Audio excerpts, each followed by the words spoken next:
ಭಾರತದ ಇತಿಹಾಸ, ಮಧ್ಯಯುಗೀನ ಭಾರತದ ಇತಿಹಾಸ, ಪ್ರಾಚೀನ ಭಾರತದ ಇತಿಹಾಸ ಅಂತ ಬಂದಾಗ ನಮ್ಗ ದಿಕ್ಕುಗಳ ಬಗ್ಗೆ ಸ್ವಲ್ಪ ಪರಿಕಲ್ಪನೆ ಇರಬೇಕಾಗ್ತದೆ. ಭಾರತಕ್ಕೆ ಹೊಸದಾಗಿ ಜಲಮಾರ್ಗವನ್ನ ಕಂಡು ಹಿಡಿಬೇಕು ಅಂತ ತಿಳ್ಕೊಂಡು ಮೊದಲಿಗೆ ಪ್ರಯತ್ನ ನಡೆಸಿದ್ರು ಯಾರು ಅಂತಂದ್ರೆ ಪೋರ್ಚುಗೀಸರು. ಓಕೆ, ಹಾಯ್, ಹಲೋ, ನಮಸ್ತೆ. ನಾನು ನಿಮ್ಮ ಪ್ರೀತಿಯ ಮಹಾಂತೇಶ್ ಕಂಬಾರ್. ಆತ್ಮೀಯ ವಿದ್ಯಾರ್ಥಿ ಮಿತ್ರರೇ, ಸೊ ಈಗಾಗಲೇ ನೀವು ನನ್ನ ಸಾಕಷ್ಟು ಆನ್ಲೈನ್ ಕ್ಲಾಸ್ಗಳಲ್ಲಿ ನೋಡಿರಬಹುದು. ಸೊ ಪ್ರಸ್ತುತ ನಾನು ICS ಸ್ಪರ್ಧಾತ್ಮಕ ತರಬೇತಿ ಸಂಸ್ಥೆ ಧಾರವಾಡ ಇಲ್ಲಿ ಮತ್ತೆ ನಾನು ಇತಿಹಾಸ ಉಪನ್ಯಾಸಕನಾಗಿ ಸೇರ್ತಾ ಇದ್ದೇನೆ. ಸೊ ಈ ಮೂಲಕ ನಾನು ನನ್ನ ಪ್ರೀತಿಯ ವಿದ್ಯಾರ್ಥಿಗಳಿಗೆ ಒಂದು ವಿಷಯವನ್ನು ತಿಳಿಸ್ತಕ್ಕಂಥದ್ದು ಏನು ಅಂತಂದ್ರೆ, ಸೊ ನೀವು ಈಗಾಗಲೇ ನನ್ನ ಪ್ರಾಚೀನ ಭಾರತದ ಇತಿಹಾಸದ ಬಗ್ಗೆ ನನ್ನ ಪಾಠದ ಬಗ್ಗೆ ತಿಳಿದಿರ್ತಾರ. ಸೊ ಮೋಸ್ಟ್ ವೆರಿ ಇಂಪಾರ್ಟೆಂಟ್ ಆಧುನಿಕ ಭಾರತದ ಇತಿಹಾಸದ್ದು. ಸೊ ಇಲ್ಲಿ ಈ ICS ಇನ್ಸ್ಟಿಟ್ಯೂಟ್ ಪ್ರಾರಂಭ ಆಗಿರ್ತಕ್ಕಂತಹ ವರ್ಷ ಅಂದ್ರೆ 2000ರಲ್ಲಿ. ಸೊ ಈ ICS ಅಂತಕ್ಕಂಥ ಒಂದು ಇನ್ಸ್ಟಿಟ್ಯೂಟ್ ಧಾರವಾಡದಲ್ಲಿ ಪ್ರಾರಂಭ ಆಗಿದೆ. ಸೊ ಇಲ್ಲಿ ಸಾಕಷ್ಟು ವಿದ್ಯಾರ್ಥಿಗಳು KS ಮತ್ತು ಶಿಕ್ಷಕ ವೃತ್ತಿಯಲ್ಲಿ, ಸಾಕಷ್ಟು ಪೊಲೀಸ್ ಹುದ್ದೆಗಳಲ್ಲಿ, PDO ಹುದ್ದೆಗಳಲ್ಲಿ, FDA ಹುದ್ದೆಗಳಲ್ಲಿ, ಸೊ ಸಾಕಷ್ಟು ಹೀಗೆ ಹಲವಾರು ಹುದ್ದೆಗಳನ್ನ ಈ ಒಂದು ಸಂಸ್ಥೆಯಿಂದ ಏನು ಅಂತಂದ್ರೆ ಅಲಂಕರಿಸಿದ್ದಾರೆ. ಸೊ ಹಾಗೆ ಇವತ್ತಿನ ದಿನ ನಾನು ಈ ಒಂದು ICS ಸಂಸ್ಥೆಯ ಅಡಿಯಲ್ಲಿ ವಿವಿಧ ಸ್ಪರ್ಧಾತ್ಮಕ ಪರೀಕ್ಷೆಗಳಿಗೆ ಸಂಬಂಧಪಟ್ಟಂತಹ ಹಲವಾರು ಉಪಯುಕ್ತ ಮಾಹಿತಿಗಳನ್ನ ನಾನು ಇತಿಹಾಸ ವಿಷಯದ ಮೂಲಕ ಕೊಡ್ತಾ ಸಾಕ್ತಾ ಇದ್ದೇನೆ ಮಿತ್ರರೇ. ಇಲ್ಲಿ ಸಾಕಷ್ಟು ವಿದ್ಯಾರ್ಥಿಗಳು ನನ್ನನ್ನ ಕೇಳ್ತಕ್ಕಂಥ ಪ್ರಶ್ನೆ ಏನು ಅಂತಂದ್ರೆ, ಸರ್ ನಾವು ಇತಿಹಾಸ ವಿಷಯವನ್ನ ಹೇಗೆ ನೆನಪಿಟ್ಕೊಳ್ಬೇಕು ಅಂತ.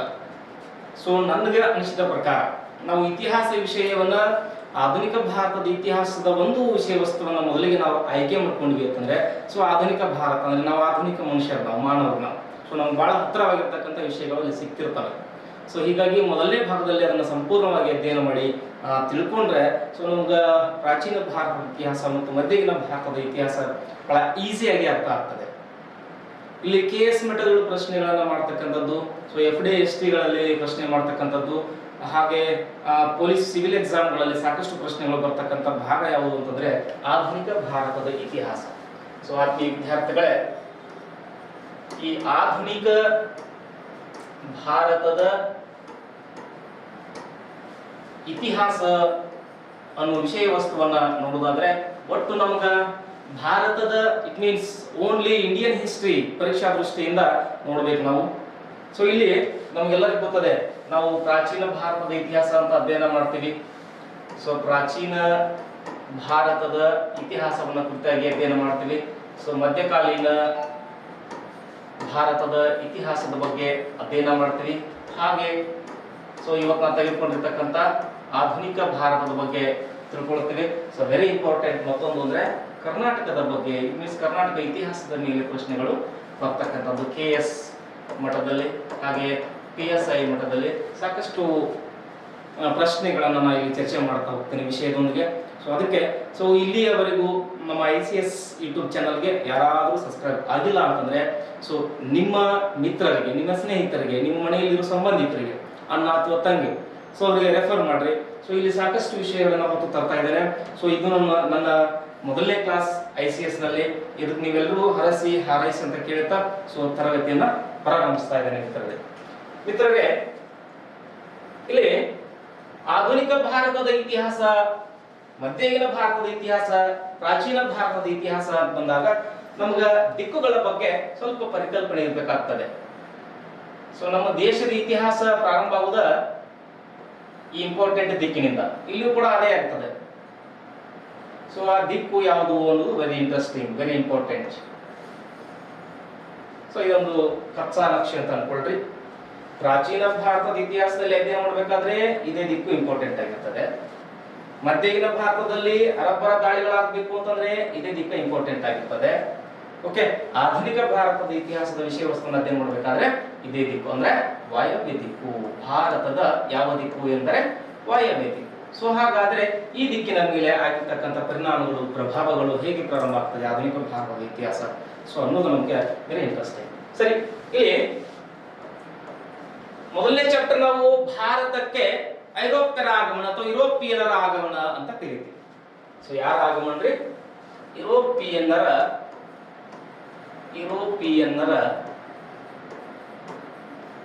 ಆಗಮನ ಅನ್ನೋ ಕಾನ್ಸೆಪ್ಟ್ ಬರ್ತದೆ. ಸೊ ಈ ಕಾನ್ಸೆಪ್ಟಿನೊಂದಿಗೆ ಆಗಮನ ಅಂತಿದೆ. ಸೊ ನಾವೆಲ್ಲರೂ ವೆಲ್ಕಮ್ ಮಾಡಿ ಹೋಗ್ಬಿಟ್ಟಿವು ನೋಡೋಣಂತೆ. ಸೊ ಈ ಕಾನ್ಸೆಪ್ಟ್ ಇಂದ ನಮ್ಗೆ ಏನಾಗ್ತದೆ ಅಂದ್ರೆ ನಮ್ಮ ಭಾರತದ ಮೇಲೆ ಆಗ್ತಕ್ಕಂತಹ ದಾಳಿಗಳ ಬಗ್ಗೆ ಕೂಡ ನಾವು ಅರ್ಥೈಸಿಕೊಳ್ಬಹುದು. ಮೊದಲನೇದಾಗಿ ಇಲ್ಲಿ ಯುರೋಪಿಯನ್ನರ ಆಗಮನವನ್ನು ನೋಡೋದಾದ್ರೆ ಸೊ ಕೆಲವಷ್ಟು ಕಾನ್ಸೆಪ್ಟ್ಗಳು ಗೊತ್ತಿರಬೇಕಾಗ್ತದೆ. ಯಾಕ ಈ ಐರೋಪ್ಯ ರಾಷ್ಟ್ರಗಳಿಂದ ವಲಸೆ ಬಂದ್ರು, ಯಾವ ಕಾರಣಕ್ಕೆ ಆಗಮಿಸಿದ್ರು, ಇವೆಲ್ಲವೂ ತಿಳ್ಕೊಳ್ಬೇಕಾಗ್ತದೆ. ಸೊ ಇಲ್ಲಿ ನೋಡ್ರಿ, ಸುಮಾರು ನಾವು ಸಾಕಷ್ಟು ವಿಷಯಗಳ ಒಂದು ಭಾಗ ಸಾಕಷ್ಟು ಪುಸ್ತಕದಲ್ಲಿ ಅಧ್ಯಯನವನ್ನ ಮಾಡಿರ್ತೇವೆ. ನೀವು ಇಲ್ಲಿ ನಾವು ಅಫ್ಘಾನಿಸ್ತಾನ್ ಅಂತಕ್ಕಂತಹ ಒಂದು ಸ್ಥಳವನ್ನು ಗುರುತಿಸಬಹುದು, ಅಫ್ಘಾನ್. ಸೊ ಹಾಗೆ ಸ್ವಲ್ಪ ಮುಂಗಡೆಗೆ ಹೋದಾಗ ಸ್ವಲ್ಪ ಈ ಭಾಗಗಳು ಕಚ್ಚೆ ಇದನ್ನು ನಾವು ಕಾನ್ಸ್ಟಂಟಿನೋಪಲ್ ನಗರ ಅಂತಕ್ಕಂಥ ಕಾನ್ಸ್ಟಂಟಿನೋಪಲ್ ಅನ್ನೋ ಕಾನ್ಸೆಪ್ಟ್ ಇರ್ತದೆ. ಸೊ ಇಲ್ಲಿ ನಾವು ಅಫ್ಘಾನಿಸ್ತಾನ ಕಾನ್ಸೆಪ್ಟ್ ಇಟ್ಕೊಳ್ಳೋಣ. ಸೊ ಹಾಗೆ ಈ ಕಡೆಗೆ ಮುಂಗಡೆಗೆ ಬಂದಾಗ ಇಲ್ಲಿ ಇವುಗಳನ್ನ ಐರೋಪ್ಯ ರಾಷ್ಟ್ರಗಳು ಅಂತ ಕರೆಯೋಣ. ಯಾವ ರಾಷ್ಟ್ರಗಳಿವು? ಐರೋಪ್ಯ ರಾಷ್ಟ್ರಗಳು ಅಂತ ಕರೆಯೋಣ. ಓಕೆ. ಸೊ ಇವುಗಳನ್ನು ನಾವು ಪಾಶ್ಚಿಮಾತ್ಯ ರಾಷ್ಟ್ರಗಳು ಅಂತ ಕೂಡ ಕರಿಬಹುದು. ಪಾಶ್ಚಿಮಾತ್ಯ ಯಾಕ ಅಂತಂದ್ರೆ ನಮ್ಮ ಭಾರತದ ಪಶ್ಚಿಮ ದಿಕ್ಕಿಗಿವೆ, ಇದು ಉಪದಿಕ್ಕಿದು ವಾಯುವ್ಯ. ಓಕೆ. ಸೊ ಹಾಗೆ ಐರೋಪ್ಯ ರಾಷ್ಟ್ರದವರು ನಮಗ ಪೂರ್ವಾತ್ಯರು ಅಂತ ಕರೀತಾರ. ನಮಗೆ ಏನ್ ಕರೀತಾರ ಅವರು? ಪೂರ್ವಾತ್ಯರು ಅಂತ ಕರೀತಾರೆ. ಓಕೆ, ಇದು ಗೊತ್ತಾಗಬೇಕು. ನಮ್ಗೆ ಐರೋಪ್ಯರು ಏನಾಗ್ತಾರೆ? ಪಶ್ಚಿಮ ಭಾಗದಲ್ಲಿ ಇರೋದಕ್ಕ ಪಾಶ್ಚಿಮಾತ್ಯರು ಆಗ್ತಾರೆ. ನಾವು ಐರೋಪ್ಯ ರಾಷ್ಟ್ರಗಳಿಗೆ ಪೂರ್ವದಲ್ಲಿರೋ ಕಾರಣಕ್ಕೆ ನಾವು ಅವರಿಗೆ ಪೂರ್ವಾತ್ಯರು ಅಂತ ಆಗ್ತೀವಿ. ಇವು ಕಾಮನ್ ಕಾನ್ಸೆಪ್ಟ್. ಇವುಗಳನ್ನು ಕೂಡ ಪರೀಕ್ಷೆಯಲ್ಲಿ ಕೇಳಿದೆ. ಸೊ ಅದಕ್ಕೆ ಇಲ್ಲಿಂದ ನಾನು ಪ್ರಾರಂಭಿಸ್ತಾ ಇದ್ದೇನೆ. ಸೊ ಇಲ್ಲಿ ನೋಡ್ರಿ, ಈ ಕಾನ್ಸ್ಟಂಟಿನೋಪಲ್ ನಗರ, ಈ ಅಫ್ಘಾನಿಸ್ತಾನ, ಭಾರತದ ವಾಯುವ್ಯ ದಿಕ್ಕು, ಭಾರತದ ಒಂದು ನಕ್ಷೆ, ಈ ಕಡೆಯಿಂದ ತೋರಿಸ್ತಕ್ಕಂಥ ಐರೋಪ್ಯ ರಾಷ್ಟ್ರಗಳು, ಇದೊಂದು ಸ್ಟೋರಿ ಟೈಪ್ ಮಾಡ್ಕೊಂಡ್ಬಿಟ್ರೆ ಆಗಿ ಹೋಗ್ತದೆ. ಬಹಳ ಈಸಿ. ಏನು ಅಂತಂದ್ರೆ, ಸೊ ಇಲ್ಲಿ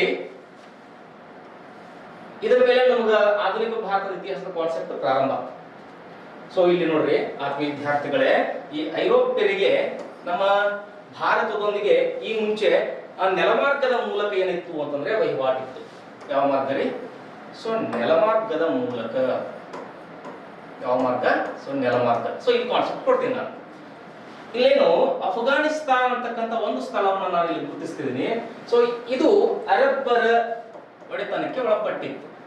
ಸೊ ಏನಿದ್ರಿ ಇದು? ಇದು ಅರಬ್ಬರ ಒಂದು ಒಡೆತನಕ್ಕೆ ಒಳಪಟ್ಟಿತ್ತು.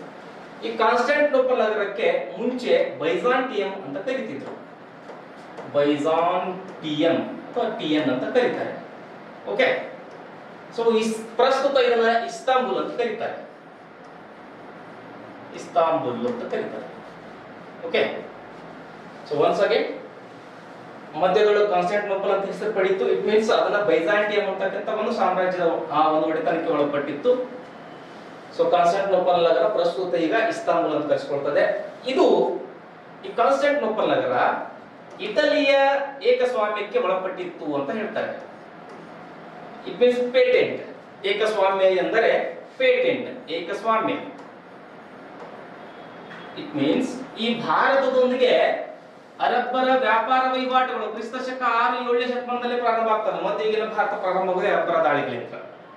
ಸೊ ಹೀಗಾಗಿ ಇಲ್ಲೇ ನಮ್ಗೆ ಬೇಕಾಗಿರೋ ಕಾನ್ಸೆಪ್ಟ್ ಆಧುನಿಕ ಭಾರತದ್ದು. ಆದರೆ ಸೊ ಈ ಭಾಗದ ಅಫ್ಘಾನಿಸ್ತಾನ್, ಇಲ್ಲಿರುವಂತಹ ಅರಬ್ಬಿ ಸಮುದ್ರ, ಇವುಗಳ ಮೇಲೆ ಹಿಡಿತವನ್ನ ಸಾಧಿಸ್ತವ್ರು ಯಾರು ಅಂದ್ರೆ ಅರಬ್ಬರು. ಬಟ್ ಈ ಕಡೆ ಕಾನ್ಸ್ಟಂಟಿನೋಪಲ್ ನಗರ ಅಂತ ಗುರುತಿಸ್ತಾ ಇದೀನಲ್ಲ, ಸೊ ಇದು ಇಟಲಿಯ ಏಕಸ್ವಾಮ್ಯಕ್ಕೆ ಒಳಪಟ್ಟಿತ್ತು ಅಂತಕ್ಕಂಥ ವಿಷಯವನ್ನ ಇಲ್ಲಿ ನಾವು ತಿಳ್ಕೊಳ್ಬೇಕು. ಸೊ ಹೇಗೆ ಇಟಲಿಯ ಏಕಸ್ವಾಮ್ಯಕ್ಕೆ ಒಳಪಟ್ಟಿತ್ತು ಅನ್ನೋದು ಇಂಟ್ರೆಸ್ಟ್ ಇದೆ. ಸೊ ಇಲ್ಲಿ ಒಂದು ವಿಷಯ ವಸ್ತುವನ್ನು ನಾವು ಕ್ಯಾಚ್ ಮಾಡಬೇಕು ಅಂತಂದ್ರೆ ಬಹಳ ಈಸಿಯಾಗಿ ತಗೊಳ್ಳೋದು ಒಂದು ಕಾನ್ಸೆಪ್ಟ್. ಅವಾಗಲೇ ಹೇಳಿದೆ, ಅದನ್ನ ಕಥೆಯ ರೂಪದಲ್ಲಿ ಮಾಡಬೇಕು ಅಂತ ತಿಳ್ಕೊಂಡು. ಎಸ್,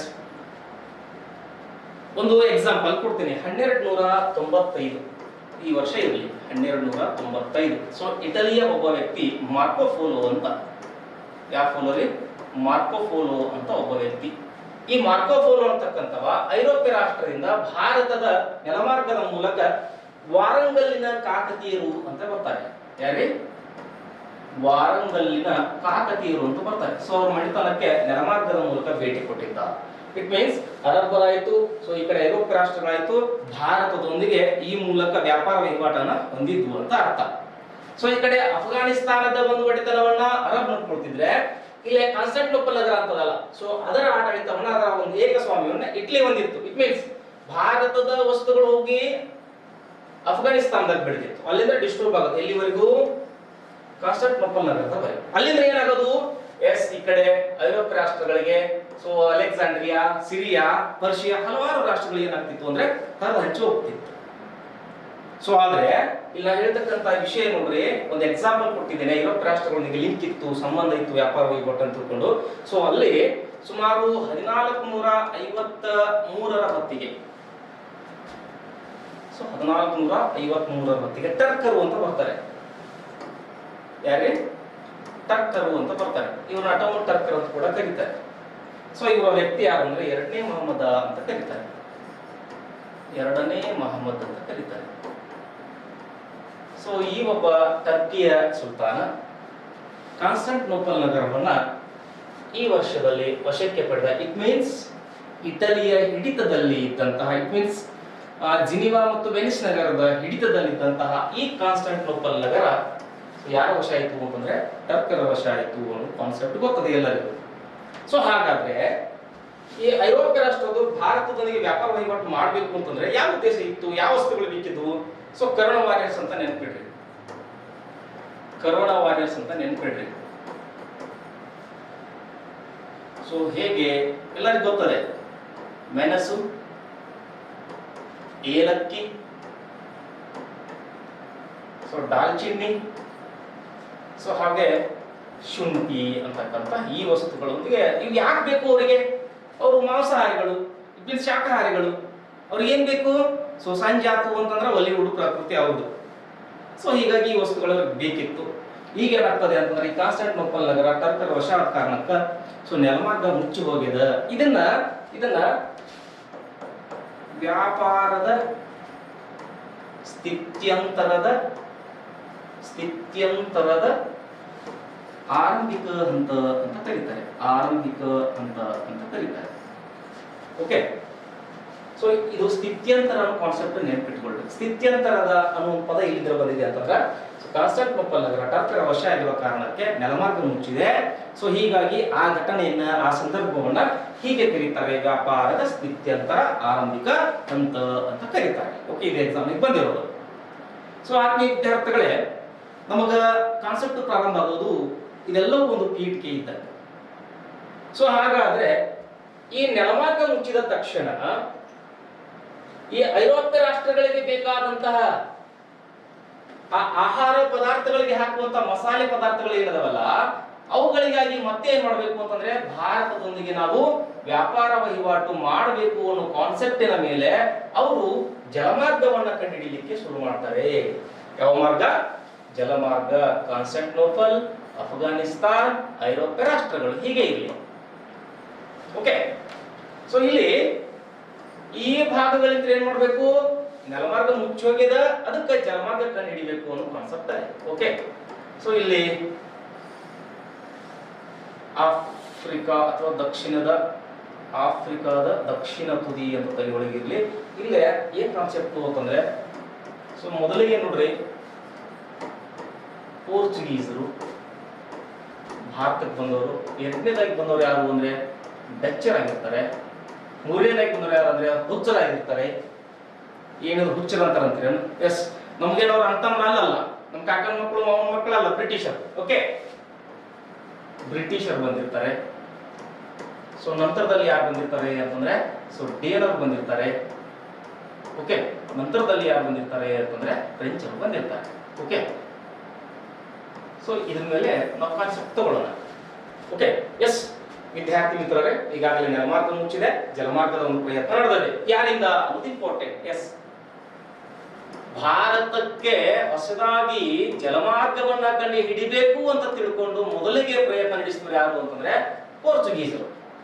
ಓಕೆ, ಇಲ್ಲಿ ಬರ್ತಿದ್ದೆ ನಾವು ಭಾರತಕ್ಕೆ ಮೊದಲು ಆಗಮಿಸಿದಂತಹ ಅಥವಾ ಮೊದಲು ಭೇಟಿ ಕೊಟ್ಟಂತಹ ಐರೋಪ್ಯ ರಾಷ್ಟ್ರಗಳು ಯಾವುವು ಅಂತ ಕೇಳಿದಾಗ, ಐರೋಪ್ಯ ರಾಷ್ಟ್ರ ಯಾವುದು ಅಂತ ಕೇಳಿದಾಗ ಪೋರ್ಚುಗೀಸರು ಆಗಿರ್ತದೆ. Okay, yes. ಇಲ್ಲಿ ಈ ಪೋರ್ಚುಗೀಸರಿಂದ ನಮ್ಗೆ ಆಧುನಿಕ ಭಾರತದ ಇತಿಹಾಸ ಮೊದಲ ಪುಟವನ್ನ ತೆರೆದುಕೊಳ್ತದೆ. ಓಕೆ, ಇಲ್ಲಿ ನೋಡ್ರಿ, ಸೊ ಇಲ್ಲಿ ನಾವು ಇತಿಹಾಸದೊಳಗೆ ನೋಡ್ತೀವಿ 1498 ಮೇ 17 ಅನ್ನೋ ಪಾಯಿಂಟ್ಗೆ ಬರಬೇಕಾಗಿದೆ. 1498 ಮೇ 17 ಬರಬೇಕಾಗಿದೆ. ಅಂದ್ರೆ ಅದಕ್ಕಿಂತ ಮುಂಚೆ ನಡೆದಂತ ಘಟನೆಗಳನ್ನು ನೋಡ್ಬೇಕಾಗ್ತದೆ. ಎಸ್, ಇಲ್ಲಿ ಆ ಪೋರ್ಚುಗಲ್ನ ರಾಜ ಹೆನ್ರಿ ಅಂತ ತಿಳ್ಕೊಂಡು, ಸೊ ವೆರಿ ಇಂಪಾರ್ಟೆಂಟ್, ಇವಂಗ ದಿ ನ್ಯಾವಿಗೇಟರ್ ಅಂತ ಕರೀತಾರ. ದಿ ನ್ಯಾವಿಗೇಟರ್ ಅಂತ ಕರೀತಾರ. ಓಕೆ, ಯಾಕೆ ಕರೀತಾರ ನೋಡೋಣ. ಸೊ ಈತನ ವರ್ಷ ಅಂತ ಬಂದಾಗ 1393ರಿಂದ 1440ವರೆಗೂ ಅಂತ ಬರ್ತದೆ ಇತಿಹಾಸದಲ್ಲಿ. ಈ ಹೆನ್ರಿ, ಪೋರ್ಚುಗೀಸ್ನ ಈ ರಾಜ ಹೆನ್ರಿ ಮೊದಲಿಗೆ ಅಟ್ ದ ಫಸ್ಟ್ ಟೈಮ್ ಭಾರತಕ್ಕೆ ಜಲಮಾರ್ಗವನ್ನ ಕಂಡು ಹಿಡಿಯಲಿಕ್ಕೆ ಒಂದು ನೌಕಾಯಾನ ತರಬೇತಿ ಶಾಲೆಯನ್ನು ಎಲ್ಲೇ ಅನ್ನೋದು ಇಂಪಾರ್ಟೆಂಟ್. ಓಕೆ, ಇದೆಲ್ಲ ಐರೋಪ್ಯ ರಾಷ್ಟ್ರಗಳು, ಇಲ್ಲಿ ಪೋರ್ಚುಗೀಸರು ಅದಾರೆ, ಇಲ್ಲಿ ಡಚ್ ಅದಾರೆ, ಇಲ್ಲಿ ಬ್ರಿಟಿಷರು ಅದಾರೆ, ಸೊ ಹಾಗೆ ಸುಮಾರು ಡೇನ್ ಅದಾರೆ, ಫ್ರೆಂಚ್ ಅದಾರೆ. ಸೊ ಇಲ್ಲೊಂದು ಲಿಸ್ಬನ್ ಬಂದರು ಅಂತಿದೆ. ಯಾವಾಗ ಬಂದರು? ಲಿಸ್ಬನ್ ಬಂದರು ಅಂತಿದೆ. ಓಕೆ, ನೋಡ್ರಿ, ಹೆನ್ರಿ ಅಂತಕ್ಕಂಥ ಈ ರಾಜ ಒಂದು ನೌಕಾಯಾನ ತರಬೇತಿ ಶಾಲೆಯನ್ನು ತೆಗೆದಾನ. ಎಲ್ಲಿ ಅಂತಂದ್ರ ಪೋರ್ಚುಗಲಿನ ರಾಜಧಾನಿ ಲಿಸ್ಬನ್ ನಲ್ಲಿ ತೆಗೆದಿದ್ದಾನೆ. ಸೊ ಅಲ್ಲಿ ಈ ನೌಕಾಯಾನ ತರಬೇತಿ ಶಾಲೆ ತೆಗೆಯುವ ಮೂಲಕ ಯಾರು ತರಬೇತಿಗೆ ಬರ್ತಾರ, ಯಾರು ಕಲೀಲಿಕ್ಕೆ ಬರ್ತಾರ, ಅವರಿಗೆ ಹಣದ ಸಹಾಯವನ್ನ ನೀಡಿದ. ಸೊ ಹಣದ ಸಹಕಾರ ಅಂತ ತಿಳಿಬೇಕು, ಹಣದ ಸಹಕಾರವನ್ನ ನೀಡಿದ. ಹೀಗಾಗಿ ಇವ್ಗೆ ಏನ್ ಕರಿಬೇಕು?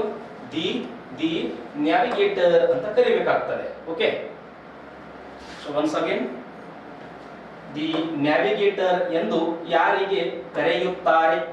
ಎಸ್, ದಿ ನ್ಯಾವಿಗೇಟರ್ ಎಂದು ಯಾರಿಗೆ ಕರೀತಾರೆ? ಹೆನ್ರಿಗೆ ಕರೆಯುತ್ತಾರೆ, ಮರೆಯುವಂಗಿಲ್ಲ. ಓಕೆ, ಸೊ ನೆಕ್ಸ್ಟ್ ಈತನ ನಂತರ ಯಾರ ನಂತರ? ಹೆನ್ರಿಯ ನಂತರ ಎರಡನೇ ಜಾನ್ ಅಂತ ಬರ್ತಾನೆ. ಎಷ್ಟನೇ ಜಾನ? ಸೊ ಹೆನ್ರಿಯ ನಂತರ ಎರಡನೇ ಜಾನ್ ಅಂತ ಬರ್ತಾನೆ. ಸೊ ವ್ಯತ್ಯಾಸ ಹೇಳ್ತೀನಿ ನೋಡಿ ಬಂಧುಗಳೇ. ಇವ ನೌಕಾಯಾನ ತರಬೇತಿ ಶಾಲೆ ತೆಗೆದು ಕಲೀಲಿಕ್ಕೆ ಬಂದವರಿಗೆ ಹಣದ ಸಹಕಾರವನ್ನ ನೀಡಲಿಕ್ಕೆ. ಓಕೆ, ಸೊ ಇವು ನೋಡ್ರಿ ಡಿಫ್ರೆನ್ಸ್ ಏನು ಅಂತಂದ್ರೆ, ಎರಡನೇ ಜಾನ ಇದ್ದಂತಹ ಒಂದು ನೌಕಾಯಾನ ಶಾಲೆಗೆ ಒಂದು ತಂಡವನ್ನ ಕಟ್ಟಿದ. ಎಸ್, ಈ ತಂಡ ಕಟ್ಟ್ಯಾನ ಅಂದ್ಮ್ಯಾಗ ಇದಕ್ಕೊಬ್ಬ ನಾಯಕ ಬೇಕಾಗ್ತಾನೆ. ಸೊ ಆ ನಾಯಕ ಯಾರೆಂದರೆ ಬಾಡ. ಸೊ ಇಲ್ಲಿ ಶಾರ್ಟ್ ಕಟ್ ಹೇಳ್ತಾ ಹೋಗ್ತೀನಿ ನಾನು, ಬರ್ಬರ್ತಾ ಅವರಿಂದ ಭಾರತಕ್ಕೆ ಪರಿಚಯ ಇರತಕ್ಕಂಥ ಬೆಳೆಗಳು 9 ಬೆಳೆಗಳನ್ನು ಕೂಡ ನಾನು ಶಾರ್ಟ್ ಕಟ್ ಆಗಿ ಹೇಳ್ತೀನಿ. ಓಕೆ, ಸೊ ಈ ವಿಷಯ ಸಿಕ್ಕಾಪಟ್ಟಿ ಇದೆ. ಇವ್ರ ಮೇಲೆ ಪ್ರಶ್ನೆ ಬಂತು ಅಂತಂದ್ರೆ ನೀವು ಹಾಕಿ ಬರ್ಬೇಕು ಅದನ್ನ ಆಪ್ಷನ್. ಇಲ್ಲೇ ಬಾಡ ಅಂತಂದ್ರೆ ಬೇರೆ ಯಾರಲ್ಲ, ಬಾರ್ತೋಲೋಮಿ ಡಯಾಸ್. ಯಾರಿ? ಬಾರ್ತೋಲೋಮಿಯೋ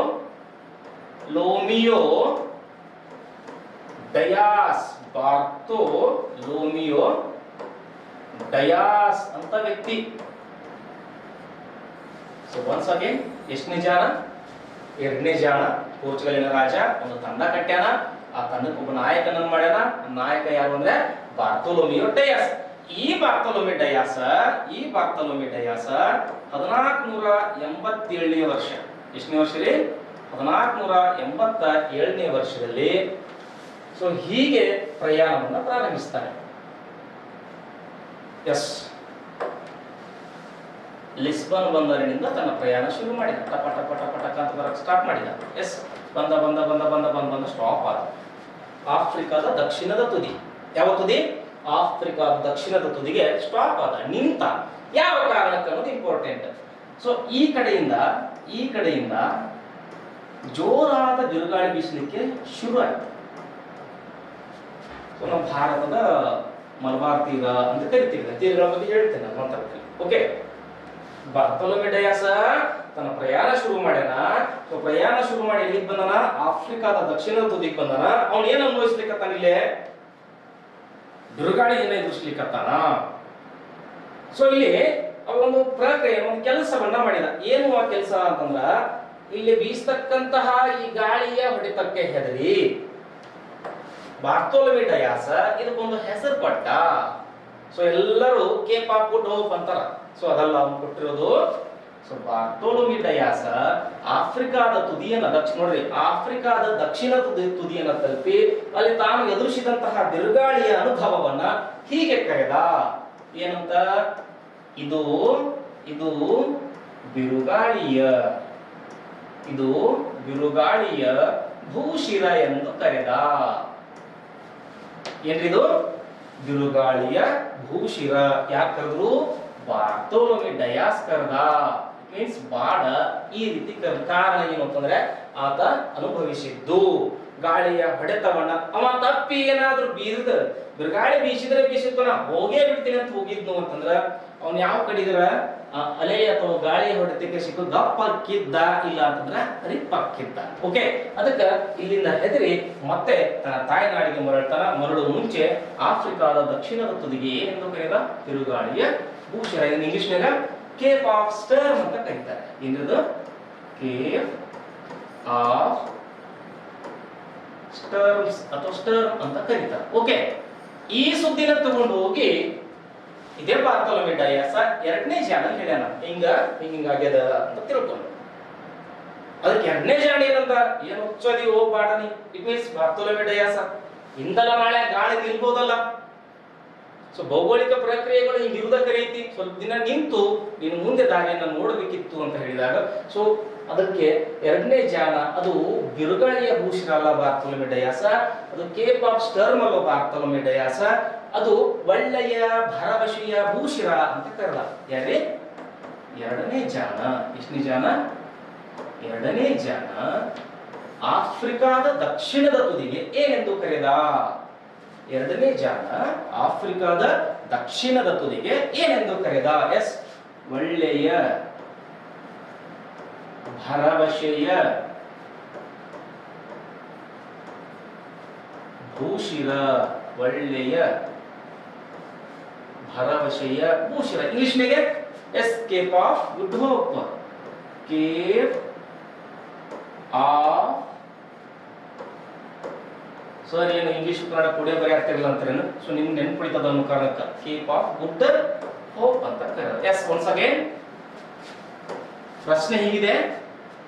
ಬಿರುಗಾಳಿಯ ಭೂಶಿರವೆಂದು ಹೆಸರಿಸಿದ ಪೋರ್ಚುಗಲಿನ ನಾವಿಕನ? ಎಸ್, ಆತ ಬಾರ್ತೋಲಮಿ ಡಯಾಸ್. ಒಳ್ಳೆಯ ಭರವಸೆಯ ಭೂಶಿರ ಎಂದು ಕರೆದಂತಹ ಪೋರ್ಚುಗಲಿನ ರಾಜನ? ಎಸ್, ಆತ ಎರಡನೇ ಜಾಣ. ಓಕೆ, ಇದು ಮುಂಚೆ ಅನುಭವದ ಮೇಲೆ ಬಂದಂತದ್ದು. ಏನು? ಬಿರುಗಾಳಿಯಿಂದ ಆತ ತತ್ತರಿಸಿ ಹೋಗಿದ್ದ, ಅದರ ಅನುಭವವನ್ನ ಆಫ್ರಿಕಾದ ದಕ್ಷಿಣದ ತುದಿಗೆ ಹೆಸರಿಟ್ಟ. ಸೊ ಇವನು ಮುಂದಿನ ಊಹೆಯನ್ನ ಕಂಡಿದ್ದ. ಹೀಗಾಗಿ ಅದು ನಮಗ ಇಂದಲ್ಲ ನಾಳೆ ಒಂದು ಮಾರ್ಗವನ್ನು ತೆರೆದುಕೊಡ್ತದೆ, ಭಾರತದೊಂದಿಗೆ ವ್ಯಾಪಾರ ಮಾಡಲಿಕ್ಕೆ ಅದು ಸಹಕಾರಿಯಾಗ್ತದೆ ಅನ್ನೋ ಉದ್ದೇಶದಿಂದ ಅದಕ್ಕೆ ಕೇಪ್ ಆಫ್ ಗುಡ್ ಹೋಪ್ ಅಂತ ಕರೆದ. ಓಕೆ, ವ್ಯತ್ಯಾಸ ಗೊತ್ತಾಗ್ತಿದೆ ಅಂತ ಅನ್ಕೊಳ್ತೀನಿ ನಾನು. Once again, Cape of good hope ಅಂತ ಕರೆದವ ಎರಡನೇ ಜಾಣ, ಅದು ಕೇಪ್ ಆಫ್ ಸ್ಟರ್ಮ್ ಅಂತ ಕರೆದವ ಬಾರ್ತೋಲಮಿ ಡಯಾಸ್. ಓಕೆ, ಸೊ ವಿದ್ಯಾರ್ಥಿಗಳೇ, ಇವುಗಳಲ್ಲೇ ನೀವೆಲ್ಲರೂ ಏನಾಗ್ತೀರಿ ಅಂದ್ರೆ ಪರೀಕ್ಷೆಯಲ್ಲಿ ಕನ್ಫ್ಯೂಸ್ ಆಗಿ ಬರ್ತಕ್ಕಂಥದ್ದು ಕ್ಲಿಯರ್ ಆಗಿದೆ ಅಂತ ಅನ್ಕೊಳ್ತೀನಿ. ಓಕೆ, ಸೊ ಹಾಗೆ ಈ ಬಾರ್ತೋಲಮಿ ಡಯಾಸ್ ಮತ್ತೆ ಈ ಎರಡನೇ ಜಾಣ ನಂತರ ಸೊ ಮತ್ತೊಂದು ರಾಜ, ಮತ್ತೊಂದು ನಾಯಕ ಬರ್ತಕ್ಕಂಥದ್ದು. ಎಸ್, ಕೆಲವಷ್ಟು ಪುಸ್ತಕಗಳಲ್ಲಿ ಇಮ್ಯಾನ್ಯುಯಲ್ ಅಂತ ಓದಿರ್ತೀರಾ, ಕೆಲವಷ್ಟು ಪುಸ್ತಕಗಳಲ್ಲಿ ಇಮ್ಯಾನ್ಯುಯಲ್ ಅಂತ ಓದಿರ್ತೀರಾ. ಸೊ ಇನ್ನಷ್ಟು ಪುಸ್ತಕಗಳಲ್ಲಿ ಎಮ್ಯಾನ್ಯುಯಲ್ ಅಂತ ಓದಿರ್ತೀರ. ಎಮ್ಯಾನ್ಯುಯಲ್ ಅಥವಾ ಇಮ್ಯಾನ್ಯುಯಲ್. ಸೊ ಒನ್ಸ್ ಅಗೇನ್, ಹಿಂಗಾರ ಬರಲಿ ಹಿಂಗಾರ ಬರಲಿ, ಡೋಂಟ್ ವರಿ, ಅವ ಏನಾಗಿರ್ತಾನ? ಇವನಾಗಿರ್ತಾನ. ಓಕೆ, ಸೊ ಇಲ್ಲಿ ಇವನು ಕೂಡ ಒಂದು ತಂಡವನ್ನ ಕಟ್ಟಿದ, ಅದಕ್ಕೆ ಒಬ್ಬ ನಾಯಕನನ್ನ ನೇಮಿಸಿದ. ಸೊ ವೆರಿ ಇಂಟ್ರೆಸ್ಟಿಂಗ್, ಆತನೇ ವಾಸ್ಕೋ ಡ ಗಾಮಾ. ವಾಸ್ಕೋ ಡ ಗಾಮಾ. ಸೊ ಈತ ನಾಯಕ. ಯಾರ ನೇತೃತ್ವದಲ್ಲಿ, ಯಾರ ರಾಯಭಾರಿಯಾಗಿ? ಎಮ್ಯಾನ್ಯುಯಲ್ನ ರಾಯಭಾರಿಯಾಗಿ. ಯಾವ ವರ್ಷ, ಎಷ್ಟು ಹಡಗುಗಳು, ಯಾವ ಹಡಗು, ಎಲ್ಲವೂ ಪರೀಕ್ಷೆಗಳಿಗೆ ಬರ್ತಕ್ಕಂಥ ಪ್ರಶ್ನೆಗಳೇ. ಸೊ ನೋಡ್ರಿ, ವಾಸ್ಕೋ ಡಿ ಗಾಮಾ, ಯಾವ ಗಾಮ? ವಾಸ್ಕೋ ಡಿ ಗಾಮ. ಸೊ 1497 ಜುಲೈ 8ನೇ ತಾರೀಕು. ಓಕೆ, ಈತನೊಂದಿಗೆ ಒಟ್ಟು ಬಂದಂತ ಹಡಗುಗಳ ಸಂಖ್ಯೆ 4 ಹಡಗುಗಳು. ಎಷ್ಟು ಹಡಗುಗಳು? 4 ಹಡಗುಗಳು. ಓಕೆ, ಈತನೊಂದಿಗೆ ಬಂದಂತಹ ಸಿಬ್ಬಂದಿ ವರ್ಗ 118 ಸಿಬ್ಬಂದಿ ವರ್ಗ. ಎಸ್, ಇವನು ಏರಿದಂತಹ ಹಡಗಿನ ಹೆಸರು ಸಾವೋ ಗೇಬ್ರಿಯಲ್. ಯಾ ಗೇಬ್ರಿಯಲ್ ರೀ? Sao Gabriel. ಗೇಬ್ರಿಯಲ್ ಅಲ್ಲ, ಗೇಬ್ರಿಯಲ್ ಅಲ್ಲ. Okay, Sao Gabriel. ಯಾರು ಏರಿದ ಹಡಗು? ವಾಸ್ಕೋ ಡಿ ಗಾಮ ಏರಿದ ಹಡಗು ಸಾವೋ ಗೇಬ್ರಿಯಲ್. 4 ಹಡಗು ಬೇರೆ ಬೇರೆ ಹೆಸರು, ಅವು ಇಂಪಾರ್ಟೆಂಟ್ ಆಗಲ್ಲ. ನಮ್ಮ ಪರೀಕ್ಷೆಯಲ್ಲಿ ವೆರಿ ಇಂಪಾರ್ಟೆಂಟ್ ಆದ ಯಾವ್ದಾಗಿರ್ತದೆ, ಎಕ್ಸಾಮ್ ಬಂದಿರತಕ್ಕಂಥದ್ದು ಯಾವ್ದಾಗಿರ್ತದೆ ಅಂತಂದ್ರೆ ಸಾವೋ ಗೇಬ್ರಿಯಲ್ ಆಗಿರ್ತದೆ. ಒನ್ಸ್ ಅಗೇನ್, ಎಮ್ಯಾನ್ಯುಯಲ್ ರಾಜನಿದ್ದಾಗ ಒಬ್ಬ ನಾಯಕನಾಗ್ತಾನೆ ಅತ್ತ ವಾಸ್ಕೋ ಡಿ ಗಾಮ. ಇಲ್ಲಿಯವರೆಗೆ ಬಂದಿರತಕ್ಕಂತಹ ಬಾರ್ತೋಲೊಮೆ ಡಯಾಸನ ಮಾರ್ಗವಾಗಿ ಇವನು ಕೂಡ ಎಲ್ಲಿಗೆ ಬಂದಿರ್ತಾನೆ ಅಂತಂದ್ರ ಆಫ್ರಿಕಾದ ದಕ್ಷಿಣದ ತುದಿಗೆ. ಎಲ್ಲಿದೆ? ಆಫ್ರಿಕಾದ ದಕ್ಷಿಣದ ತುದಿಗೆ ಇವನು ಎದುರಿಸಿದ ಏನು ಅಂತಂದ್ರೆ ಬಿರುಗಾಳಿ ಹೊಡೆತವನ್ನ. ಬಟ್ ಹೆದರ್ಲಿಲ್ಲ, ಸ್ವಲ್ಪ ಮುಂದೆ ಸಾಗಿದ. ಸೊ ಅದನ್ನ ಮಡಗಾಸ್ಕರ್ ಅಂತ ಕರೀತಾರೆ, ಸ್ಥಳದ ಹೆಸರು. ಸುನಿಲ್ ಗವಾಸ್ಕರ್ ಅಲ್ಲ. So once again, Vasco da Gama ಯಾರ ಮಾರ್ಗವನ್ನು ಅನುಸರಿಸಿ ಆಫ್ರಿಕಾದ ದಕ್ಷಿಣದ ತುದಿಗೆ ಬಂದ ಅಂತ ಪ್ರಶ್ನೆ ಆಗಿದೆ. ಸೊ ಬಾರ್ತೋಲೊಮೆ ಡಯಾಸನ ಮಾರ್ಗ ಅಂತಲೇ ಕರಿಬೇಕಿನ್ನ ಅದನ್ನ. ಯಾಕ ಅಂತಂದ್ರ ಅಟ್ ದ ಫಸ್ಟ್ ಟೈಮ್ ಪ್ರಯತ್ನ ಮಾಡಿದವನ ಅವ. ಬಾರ್ತೋಲೊಮೆ ಡಯಾಸನ ಹೆಂಗತಿ ತನ್ನ ಪ್ರಯಾಣವನ್ನು ಪ್ರಾರಂಭಿಸಿದ್ದು. ಸೊ ಈ ಕಾರಣಕ್ಕ ಮುಂದ ಯಾರ ಬಂದ್ರು ಕೂಡ ಯಾರ ಮಾರ್ಗವಾಗಿ ಭಾರತಕ್ಕೆ ಬರಬೇಕು? ಎಸ್, ಬಾರ್ತೋಲೊಮೆ ಡಯಾಸನ ಮಾರ್ಗವಾಗಿ ನಮ್ಮ ಕಡೆಗೆ ಬರ್ಬೇಕಾಗ್ತದೆ. ಸೊ ಅದರಲ್ಲಿ ವೆರಿ ಇಂಪಾರ್ಟೆಂಟ್ ಪರ್ಸನ್ ಯಾರಾಗ್ಯಾರು? ಎಸ್, ವಾಸ್ಕೋ ಡಿ ಗಾಮ ಆಗಿದ್ದಾನೆ. ಸೊ ಅವನು ಏರಿದ ಹಡಗು ಯಾವುದು? Sao Gabriel. ಒಟ್ಟು ಬಂದಂತ ಹಡಗುಗಳು ಎಷ್ಟು? 4 ಅದಾವೆ. ಸಿಬ್ಬಂದಿ ವರ್ಗ ಎಷ್ಟಿತ್ತು? 118 ಜನ ಇದ್ರು. ಎಲ್ಲಿಯವರೆಗೆ ಬಂದಿದ್ದು? ನಾವು ದಕ್ಷಿಣ ತುದಿಗೆ. ಇಟ್ ಮೀನ್ಸ್ ಆಫ್ರಿಕಾದ ದಕ್ಷಿಣ ತುದಿಗೆ ಬಂದು ಬಿರುಗಾಳಿಯಿಂದ ಹೆದರಿದ್ರು ಕೂಡ ಎಲ್ಲಿಯವರೆಗೆ ಬಂದಾನೆ ಅಂತಂದ್ರ ಮಡಗಾಸ್ಕರ್ ತನ ಬಂದ. ಆತ ತನ್ನ ಪ್ರಯಾಣವನ್ನ ಮುಂದುವರಿಸಬೇಕು ಅಂತಂದ್ರೆ ಮತ್ತೆ ಅವನು ಅನುಭವಿಸಿದ್ದು ಏನು? ಬಿರುಗಾಳಿಯನ್ನ. ಮತ್ತೆ ಹೇಗಾದರೂ ಮಾಡಿ ನಾನು ಭಾರತದ ಗಡಿಯನ್ನ ತಲುಪಲೇಬೇಕು ಅಂತ ಬಂದ ನಾವು. ಸೊ ಪ್ರಯತ್ನ ಹೇಗಿದೆ ಅಂತಂದ್ರ ನಮ್ಮ ಭಾರತದ ಗುಜರಾತ್ ಭಾಗದಿಂದ, ಯಾವ ಭಾಗದಿಂದ? ಸೊ ಗುಜರಾತ್ ಭಾಗದಿಂದ ಒಬ್ಬ ಅರಬ್ ನಾವಿಕ, ಗುಜರಾತ್ ಭಾಗ ಅರಬ್ ನಾವಿಕ. ಯಾವ ನಾವಿಕ? ಸೊ ಅವನ ಹೆಸರು ಅಬ್ದುಲ್ ಮಜೀದ್ ಅಂತ ಅದೇ. ಕೆಲವು ಪುಸ್ತಕನಾಗ ಇಬ್ನ ಮಜೀದ್ ಅಂತ ಕೊಟ್ಟಿರ್ತಾರ. ಸರಿಯಾದದ್ದು ಅಬ್ದುಲ್ ಮಜೀದ್ ಅಂತ. ಇವ ಯಾವ ನಾವಿಕ? ಇವ ಅರಬ್ ನಾವಿಕ. ಎಲ್ಲಿಂದ ಹೊಂಟಾನು? ಗುಜರಾತ್ ನಿಂದ. ಎಲ್ಲಿಗೆ ಬಂದ ಅಂದ್ರೆ ಇವನು ಕೂಡ ಮಡಗಾಸ್ಕರ್ಗೆ ಬಂದ. ಇಲ್ಲಿ ವಾಸ್ಕೋ ಡಿ ಗಾಮನಿಗೂ ಅಬ್ದುಲ್ ಮಜೀದನಿಗೂ ಭೇಟಿ ಆಗ್ಯದ. ಅಬ್ದುಲ್ ಮಜೀದ್ಗ ಆಶ್ಚರ್ಯ ಆಗೈತ. ಯಾಕಂದ್ರೆ ಇವನ್ ಕಲರ್ ನೋಡಿ, ಅರಬ್ರ ಅಂದ್ರ ಹೇಳಿದ ಈ ಅಫ್ಘಾನಿಸ್ತಾನ ಭಾರತದಲ್ಲಿ ಒಳಗೆ ಇದ್ದಿರ್ತಕ್ಕಂಥದ್ದು. ಮುಂಚೆ ಗಾಬರಿ ಆಗ್ಬಿಟ್ಟ ನಾವು, ಏನ್ ಹಿಂಗದ ನಾವು ಬೆಳ್ಳಂಗ ಅಂತೇಳಿ. ಸೊ ಏನೋ ಇಬ್ಬರಿಗೆ ಮಾತುಕತೆ ಆಗ್ಯದ. ಆ ಸಂದರ್ಭದಲ್ಲಿ ವಾಸ್ಕೋ ಡಿ ಗಾಮ ಕೊಟ್ಟಿರ್ತಾರೆ, ಯಾರ ಸಹಾಯದಿಂದ ಕೇರಳದ ಕಲ್ಲಿಕೋಟೆಗೆ ಬಂದ ಅಂತ ಕೊಟ್ಟಿರ್ತಾರೆ. ಎಸ್, ಆತ ಸಹಕಾರ ನೀಡಿದ ವ್ಯಕ್ತಿ ಯಾವಂದ್ರೆ ಅಬ್ದುಲ್ ಮಜೀದ್ ಎಂಬ ವ್ಯಕ್ತಿಯ ಸಹಾಯದಿಂದ, ಸಹಕಾರದಿಂದ ವಾಸ್ಕೋ ಡಿ ಗಾಮನು ಮಲಬಾರ್ ತೀರದ, ಎಸ್ ವೆರಿ ಇಂಪಾರ್ಟೆಂಟ್, ಯಾವ ತೀರ ರೀ? ಮಲಬಾರ್ ತೀರ. ಯಾವ ತೀರ? ಎಸ್, ಮಲಬಾರ್ ತೀರದ ಯಾವ ಸ್ಥಳ ಎಂದರೆ ಎಲ್ಲರೂ ಕೇರಳದ ಕಲ್ಲಿಕೋಟೆ ಅಂತ. ಯಾವ ಕೋಟೆ? ಕಲ್ಲಿಕೋಟೆ. ಸಾಕಷ್ಟು ವಿದ್ಯಾರ್ಥಿಗಳಿಗೆ ಸ್ಪರ್ಧಾತ್ಮಕ ಪರೀಕ್ಷೆಗೆ ತಯಾರು ಮಾಡ್ತಕ್ಕಂಥ ಎಲ್ಲರಿಗೂ ಗೊತ್ತದೆ ಏನು ಅಂತಂದ್ರೆ ಅದು ಕಪ್ಪಡ ಎಂಬ ಗ್ರಾಮ. ಯಾವ ಗ್ರಾಮ ರೀ? ಕಪ್ಪಡ ಅಥವಾ ಕಾಪು ಕಾಡು ಅಂತ ಕರೀತಾರೆ. ಅದನ್ನು ಕಾಪು ಕಾಡು ಅಂತ ಕರೀತಾರೆ. ಇನ್ನೊಂದು ಕರೀತಾರೆ ಅದಕ್ಕೆ ಕಪೂಡ ಅಂತ ಕರೀತಾರೆ. ಏನ್ ಕರೀತಾರ? So once again, Vasco da Gama ಯಾರ ಸಹಾಯದಿಂದ ಭಾರತಕ್ಕೆ ಬಂದ? 1498ನೇ ವರ್ಷ ಮೇ 17ನೇ ತಾರೀಕು. ಎಸ್, ಎಲ್ಲಿಗೆ ಬಂದ? ಕೇರಳದ ಕಲ್ಲಿಕೋಟೆಯ ಕಪ್ಪಡ ಎಂಬ ಗ್ರಾಮಕ್ಕೆ ಬಂದಿಳಿದ. ಈ ವೇಳೆಯಲ್ಲಿ ವಾಸ್ಕೋ ಡಿ ಗಾಮನನ್ನ ಸ್ವಾಗತಿಸಿದವರು ಯಾರು ಅಂತ ಎಕ್ಸಾಮ್ ಬಂದದೆ. ಸೊ ಈತನನ್ನ ಸ್ವಾಗತಿಸಿದವ ನಮ್ಮ ಕೇರಳದ ಹಿಂದೂ ಅರಸ ಮಾನವಿಕ್ರಮ ಅಥವಾ ಅಥವಾ ಜಾಮೂರಿಯನ್ ದೊರೆ. ಯಾರೇ? ಜಾಮೂರಿಯನ್ ಅಂತಕ್ಕಂತಹ ಒಬ್ಬ ರಾಜ ವಾಸ್ಕೋ ಡಿ ಗಾಮನನ್ನ ಭಾರತಕ್ಕೆ ಬಂದಾಗ ಸ್ವಾಗತಿಸಿದ. ಹಾರ ಹಾಕಿ ಶಾಲ್ ಹಾಕಿ ಕೈ ಕುಡುಕಿ ವೆಲ್ಕಮ್ ಮಾಡ್ಕೊಂಡ. ಓಕೆ, ಎಸ್, ಇದೊಂದು ಕಾನ್ಸೆಪ್ಟ್. ಒನ್ಸ್ ಅಗೇನ್, ಇಮ್ಯಾನ್ಯುಯಲ್ ನೇತೃತ್ವ, ಇಟ್ ಮೀನ್ಸ್ ಆತ ರಾಜ, ಪೋರ್ಚುಗಲಿನ ರಾಜ. ಸೊ ಅವನೊಬ್ಬ ನಾಯಕನನ್ನ ನೇಮಿಸಿದ. ಆತ ವಾಸ್ಕೋ ಡಿ ಗಾಮ ಆಗಿರ್ತಾನೆ. ವಾಸ್ಕೋ ಡಿ ಗಾಮನಿಗೆ ಎಷ್ಟು ಹಡಗುಗಳನ್ನ ಕೊಟ್ಟಾರು ಅಂತಂದ್ರೆ ಇಲ್ಲೇ 4 ಹಡಗು ಕೊಟ್ಟಾರು. ಅವನು ಏರಿದಂತ ಹಡಗನ್ನ ಕೇಳರೆ ಸಾವೋ ಗೇಬ್ರಿಲ್ ಅಂತ ಹಡಗದು ಅದ್ರ ಹೆಸರು. ಸೊ ಒಟ್ಟು ಸಿಬ್ಬಂದಿ ವರ್ಗ ಎಷ್ಟು ಅಂದ್ರೆ ಆತನ ಜೊತೆಗೆ ಬಂದಿದ್ದು 118 ಜನ ಬಂದಿದ್ದಾರೆ. ಓಕೆ, ಎಷ್ಟು ಜನ? 118 ಜನ ಬಂದಿದ್ದಾರೆ. ಸೊ ಅವನು ಫಸ್ಟಿಗೆ ತಲುಪಿದ್ದೆಲ್ಲಿ ಅಂತಂದ್ರೆ ಬಾರ್ತೋಲಮಿ ಡಯಾಸ್ನ ಮಾರ್ಗವಾಗಿ ಬಂದು ಆಫ್ರಿಕಾದ ದಕ್ಷಿಣದ ತುದಿಯನ್ನ ತಲುಪಿ ಮುಂದೆ ಮಡಗಾಸ್ಕರ್ ವರೆಗೂ ಬಂದು ಅವನು ಕೂಡ ಎದುರಿಸಿದ್ದು ಬಿರುಗಾಳಿಯನ್ನ. ಸೊ ನಂತರದಲ್ಲಿ ಆತನಿಗೆ ಸಹಕಾರಿಯಾಗಿರ್ತಕ್ಕಂಥ ಒಬ್ಬ ಗುಜರಾತಿ ಅರಬ್ ನಾವಿಕ ಯಾರು ಅಂತಂದ್ರೆ ಅಬ್ದುಲ್ ಮಜೀದ್ ಅಂತಕ್ಕಂಥವ. ವಿದ್ಯಾರ್ಥಿಗಳೇ, ವೆರಿ ಇಂಪಾರ್ಟೆಂಟ್ ಏನು ಅಂತಂದ್ರೆ ಆತನ ಪ್ರಯಾಣದ ವರ್ಷ ಮತ್ತು ತಲುಪಿದ ವರ್ಷ ನೋಡಿ. ಒಂದ್ಸಾಗೆ 1497 ಜುಲೈ 8ನೇ ತಾರೀಕಿಗೆ ಪ್ರಯಾಣ ಪ್ರಾರಂಭ. ಓಕೆ, ಸೊ ಹಾಗೆ 1498 ಮೇ 17 ಪ್ರಯಾಣ ಮುಕ್ತಾಯ.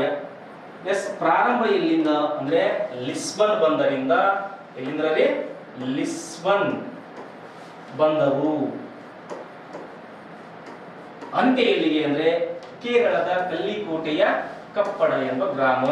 ಓಕೆ, ಇಷ್ಟು ಆತನ ಒಂದು ಬರುವಿಕೆ. ಒಟ್ಟು 6 ತಿಂಗಳ ಕಾಲ ಆಗಿರುತ್ತದೆ.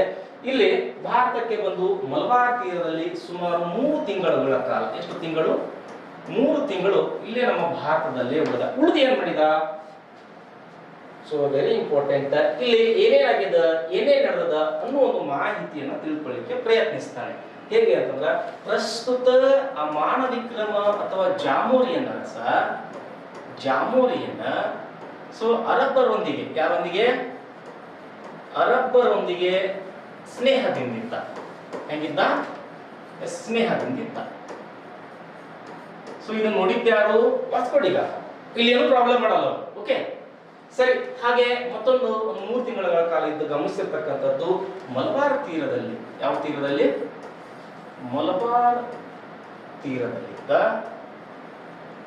ಬೆಳೆಗಳ ಬಗ್ಗೆ, ಮೀನ್ಸ್ ಹತ್ತಿ,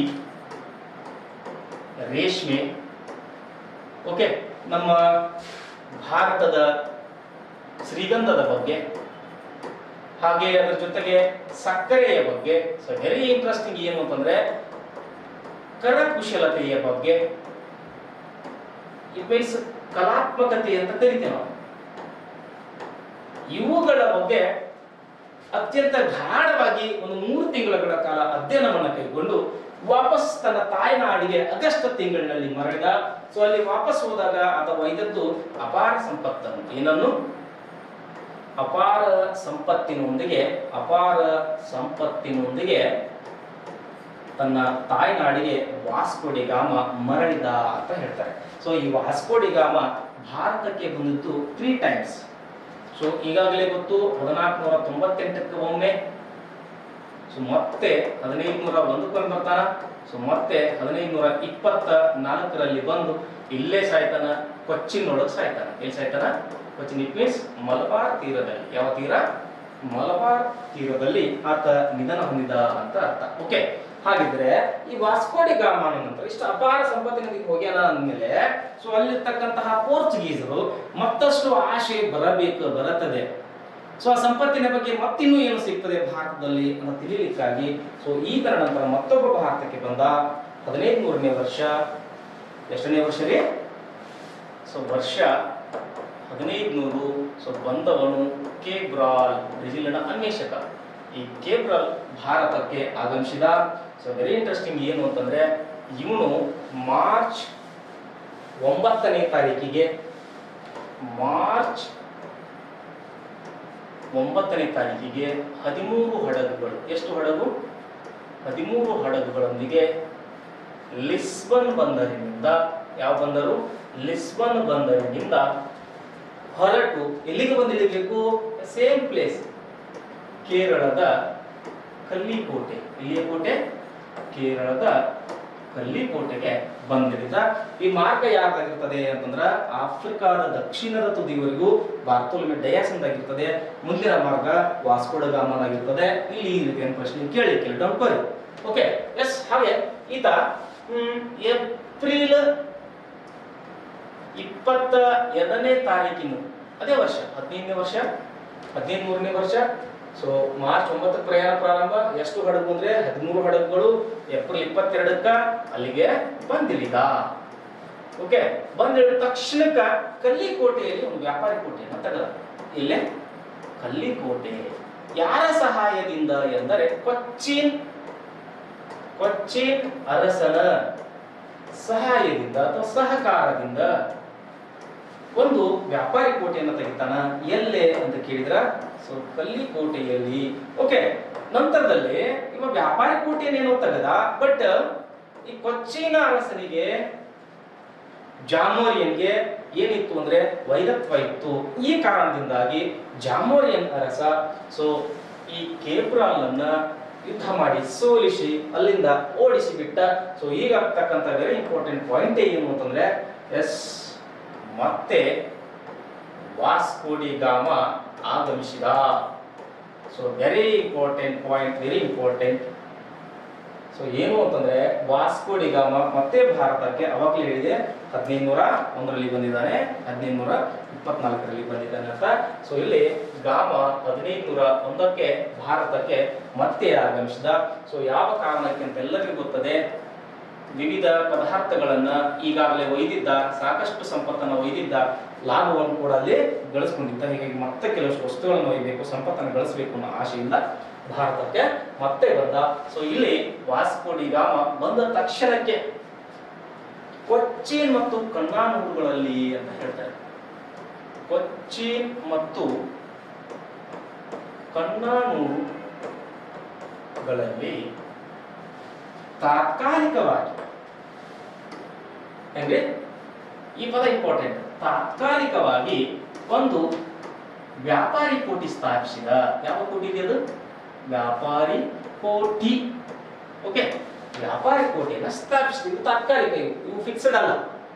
ಓಕೆ, ಇಲ್ಲಿ ಸ್ಥಾಪಿಸಿದ ನಂತರ ಈಗಾಗಲೇ ಅರಬ್ಬರಿಗೆ ಮತ್ತೆ ಜಾಮೋರಿಯನ್ಗೆ ಫ್ರೆಂಡ್ಶಿಪ್ ಇದೆ ಅಂತ ಹೇಳಿದೆ ನಾನು. ಓಕೆ, ಈ ಇಬ್ಬರ ನಡುಕ ಇವ್ರು ಏನ್ ಮಾಡಿದ್ರು ಅಂದ್ರೆ ಅರಬ್ಬರನ್ನ ದ್ವೇಷಿಸಲಿಕ್ಕೆ ಸ್ಟಾರ್ಟ್ ಮಾಡಿದ್ರು ಗಾಮ. ಹಾಗೆ ಜಾಮೋರಿಯನ್ಗೆ ಜೀವ ತಿನ್ನಾತ್ರವರು ಅರಬ್ಬರನ್ನ ಕೈ ಬಿಡು, ನಮ್ಮೊಂದಿಗೆ ವ್ಯಾಪಾರ ವಹಿವಾಟು ಮಾಡಿ ಸಾಕಷ್ಟು ಲಾಭವನ್ನು ಕೊಡ್ತೀನಿ ಅಂತ ತಿಳ್ಕೊಂಡು ಇದನ್ನ ಸಹಿಸದ ಜಾಮೋರಿಯನ್ ಗಾಮನೊಂದಿಗೆ ಯುದ್ಧಕ್ಕೆ ಇಳಿತಾನೆ. ಬಟ್ ವಾಸ್ಕೋ ಡಿ ಗಾಮ ಗೆದ್ದ, ಜಾಮೋರಿಯನ್ ಅರಸ ಸೋತ. ಸೊ ಹೀಗಾಗಿ ಇಲ್ಲಿ ಒಪ್ಪಂದ ಆಗ್ತದೆ, ಮತ್ತೆ ಸ್ನೇಹ ಒಪ್ಪಂದ ಅಂತ ಹೇಳ್ತಾರೆ. ಸೊ ಕೊಚ್ಚಿನ್ ಮತ್ತು ಕಣ್ಣಾನೂರುಗಳಲ್ಲಿ ಏನ್ ಮಾಡಿದ ಅಂತಂದ್ರೆ ವ್ಯಾಪಾರಿ ಕೋಟೆಯನ್ನು ತಾತ್ಕಾಲಿಕವಾಗಿ ತೆರೆದಿದ್ದ. ಸುಮಾರು 3 ವರ್ಷಗಳ ಕಾಲ ಗಾಮ ಇಲ್ಲಿ ಇದ್ದು ಮತ್ತೆ ತನ್ನ ತಾಯ್ನಾಡಿಗೆ ಮರಳ್ತಾನೆ. ಸೊ ಇಟ್ ಮೀನ್ಸ್ ಇಲ್ಲಿ ಬಂದಿರ್ತದೆ ನೋಡ್ರಿ 1504ನೇ ವರ್ಷಕ್ಕೆ ವಾಪಸ್ ತಾಯ್ನಾಡಿಗೆ ಹೋದ. ಹೋಗ್ಬೇಕಾದ್ರೆ ಇಲ್ಲಿ ಒಬ್ಬ ನೌಕಾಪಡೆಯ ನಾಯಕನನ್ನ ನೇಮಿಸಿದ. ಆತನೇ Albuquerque, it knots A Abdul ಕಾಕಾ. ಓಕೆ ಓಕೆ ಎಸ್, ಈ ಅಲ್ಬುಕರ್ಕ ಇಲ್ಲಿ ನೋಡ್ರಿ ಒಂದ್ಸ ಅಗೇನ್ ವಾಸ್ಕೋ ಡಿ ಗಾಮ ಮತ್ತೆ ತಾಯ್ನಾಡಿಗೆ ಹೋಗ್ಬೇಕಾದ್ರೆ ಒಬ್ಬ ನೌಕಾಪಡೆ ನಾಯಕನ ನೇಮಕ ಮಾಡ್ಯಾನ. ಅವ್ನು ಯಾರು ಅಂತಂದ್ರೆ ಅಲ್ಬುಕರ್ಕ. ಎಸ್, ಆ ಕಡೆ ವಾಸ್ಕೋ ಡಿ ಗಾಮ ವಾಪಸ್ ತಮ್ಮ ತಾಯ್ನಾಡಿಗೆ ಹೋದ ತಕ್ಷಣ ಮತ್ತೆ ಜಾಮೋರಿಯನ್ ದೊರೆ ಕೊಚ್ಚಿನ್ ಮೇಲೆ ದಾಳಿ ಮಾಡಿಬಿಟ್ಟ. ಸೊ ಇದನ್ನ ತಿಳಿದಂತಹ ಅಲ್ಬುಕರ್ಕ ಜಾಮೋರಿಯನ್ ಅರಸನನ್ನ ಸೋಲಿಸಿಯೇ ಬಿಟ್ಟ. ಯುದ್ಧವನ್ನ ಮಾಡಿದ, ಸೋಲಿಸಿಯೇ ಬಿಟ್ಟ. ಸೋಲಿಸಿ ತಮ್ಮ ಒಬ್ಬ ನಾವಿಕನನ್ನ ಅಥವಾ ಒಬ್ಬ ನಾಯಕನನ್ನ ನೇಮಿಸಿದ. ಆತನ ಹೆಸರು ಡುಯರ್ಟ್. ಒಂದ್ಸಾರಿ ಅಂದ ನೋಡ್ರಿ, ಡುಯರ್ಟ್ ಪಾಚಿಕೋ. ಸೊ ಯಾರು ಇವನು? ಅಲ್ಬುಕರ್ಕ ಜಾಮೋರಿಯನ್ ಅರಸನನ್ನ ಸೋಲಿಸಿ ಡುಯರ್ಟ್ ಪಾಚಿಕೋನನ್ನ ನೇಮಿಸಿ ಅವನು ಕೂಡ ತಾಯ್ನಾಡಿಗೆ ನಡೆದ. ಸೊ ಈ ಡುಯರ್ಟ್ ಪಾಚಿಕೋನನ್ನ ನೋಡ್ಕೊಳ್ಳಿಕ್ಕೆ ಎಷ್ಟು ಜನ ಅಂದ್ರೆ ಸುಮಾರು 100 ಜನ ಸೈನಿಕರನ್ನ, ಎಷ್ಟು ಜನ ಸೈನಿಕರನ್ನ? 100 ಜನ ಸೈನಿಕರನ್ನ ನೇಮಿಸಿದ. ಸೊ ಹೀಗೆ ಒಂದು ಭಾರತಕ್ಕೆ ಪೋರ್ಚುಗೀಸರ ಆಗಮನದ ಅವಧಿಯಿಂದ. ಸೊ ವಿದ್ಯಾರ್ಥಿ ಮಿತ್ರರೇ, ಇವತ್ತಿನ ಈ ಒಂದು ಹೇಳಿರ್ತಕ್ಕಂಥ ವಿಷಯಗಳಲ್ಲಿ ಸಾಕಷ್ಟು ವಿಷಯ ಇದೆ. ನೀವು ಒಂದಲ್ಲ ಎರಡು ಸಾರಿ ವಿಡಿಯೋಗಳನ್ನ ನೋಡ್ರಿ. ಮತ್ತೆ ನಾನು ಇದರ ಮುಂದುವರಿದ ತರಗತಿಯನ್ನ ನಾಳೆ ದಿನ ಹೇಳ್ತೀನಿ. ಏನು ಅಂತಂದ್ರೆ, ಇಲ್ಲಿ ಪೋರ್ಚುಗೀಸರ ವೈಸ್ರಾಯ ಅಥವಾ ಗವರ್ನರ್ಗಳ ಆಗಮನ ಆಗ್ತದೆ. ಸೊ ನಾಳೆಯ ಕ್ಲಾಸ್ ಇದಕ್ಕೆ ಇಂಟ್ರೆಸ್ಟ್ ಇರ್ತದೆ.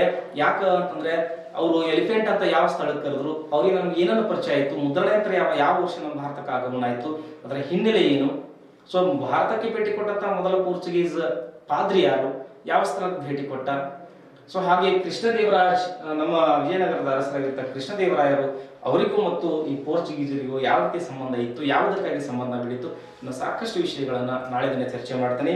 ಸೊ ಆತ್ಮೀಯ ವಿದ್ಯಾರ್ಥಿಗಳೇ, ಸೊ ನಾನು ನಿಮ್ಮವ ಮಹಾಂತೇಶ. ಸೊ ಇವತ್ತಿನ ತರಗತಿ ನಂದು ICSE ಮೊದಲ ತರಗತಿ ಆಗಿರ್ತದೆ. ಸೊ ಇದನ್ನ ನೀವೆಲ್ಲರೂ ಸ್ವೀಕಾರ ಮಾಡ್ತೀರ ಅಂತ ತಿಳಿತಾ, ಸೊ ಇವತ್ತಿನ ತರಗತಿ ನಿಮ್ಗೆ ಸ್ಪೀಡ್ ಅನಿಸಿತ್ತು ಅಂತಂದ್ರೆ ನಾಳೆ ದಿನ ಆರಾಮಾಗಿ ಮತ್ತೆ ನಿಧಾನಕ ಮಾಡ್ತೀನಿ. ಸೊ ಕೆಲವಷ್ಟು ವಿದ್ಯಾರ್ಥಿಗಳು ನಾವು ಕೂಡ ಸಜೆಸ್ಟ್ ಮಾಡಿದ್ದಾರೆ, ಇಲ್ಲ ಅಂತಲ್ಲ, ಏನಂದ್ರೆ ನಿಮ್ಮ ಭಾಷೆ ಸ್ಪೀಡ್ ಆಗ್ತದೆ. ನಾವು ಬಾಗಲಕೋಟೆ ಜಿಲ್ಲೆಯವರ ಆದ ಕಾರಣಕ್ಕೆ ಅದು ಬೈ ಬರ್ತಾ ಹಿಂಗೆ ಇರ್ತದ. ಸೊ ಪ್ರಯತ್ನವನ್ನ ಮಾಡಿ ನಾನು ನಿಮಗೆ ಹೊಂದ್ಕೊಳ್ತೇನೆ, ನೀವು ನಾನು ಹೊಂದ್ಕೊಳ್ಳಿ ಅಂತ ಹೇಳ್ತಾ, ಸೊ ನಮ್ಮನ್ನು ಮತ್ತೆ ಹರಸಿ ಅಂತ ಹೇಳ್ತಾ, ನಾನು ನಿಮ್ಮ ಮಹಾಂತೇಶ್. ನಮಸ್ತೆ ಮಿತ್ರ.